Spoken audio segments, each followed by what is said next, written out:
ಭಾರತೀಯ ಸುಪ್ರೀಂ ಕೋರ್ಟ್ನ ಮುಖ್ಯ ನ್ಯಾಯಮೂರ್ತಿಯಾಗಿರುವ ಡಿವೈ ಚಂದ್ರಚೂಡ್ ಅವರ ಮಗ ವಕೀಲರಾದ ಅಭಿನವ್ ಚಂದ್ರಚೂಡ್ ಅವರು ಕೋಲ್ಕತ್ತಾದಲ್ಲಿ ಮಾತನಾಡುತ್ತಾ ಸಿಎಎ ಅಸಂವಿಧಾನಿಕ ಎಂದು ಹೇಳಿದರು.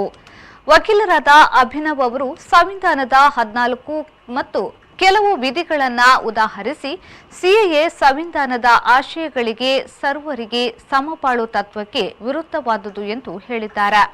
1947ರ ಮಾರ್ಚ್ 1ರ ಬಳಿಕ ಪಾಕಿಸ್ತಾನದಿಂದ ಸಾಕಷ್ಟು ಹಿಂದೂ ಸಿಖ್ಗಳು ಭಾರತಕ್ಕೆ ಬಂದರು. ಮುಖ್ಯವಾಗಿ 1948ರ ಆಗಸ್ಟ್ ಬಳಿಕ ಹೆಚ್ಚು ಮುಸ್ಲಿಮರು ಪಾಕಿಸ್ತಾನಕ್ಕೆ ಹೋದರು. ಅವರು ಬಿಟ್ಟು ಹೋದ ಆಸ್ತಿಯನ್ನ ಹಿಂದೂ ಸಿಖ್ ಜನ ಹಂಚಿಕೊಂಡರು. ಆನಂತರ ವಾಪಸ್ಸಾದ ಕೆಲವು ಮುಸ್ಲಿಮರಿಗೆ ಭಾರತದಲ್ಲಿ ಅವರ ಆಸ್ತಿ ಸಿಗಲಿಲ್ಲ.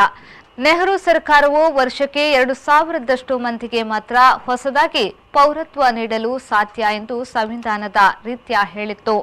ಒಟ್ಟಾರೆ ವಲಸೆ ಸಮಸ್ಯೆ ಮುಂದುವರೆದಿದೆ ಎಂದು ಅಭಿನವ್ ಚಂದ್ರಚೂಡ್ ಹೇಳಿದರು.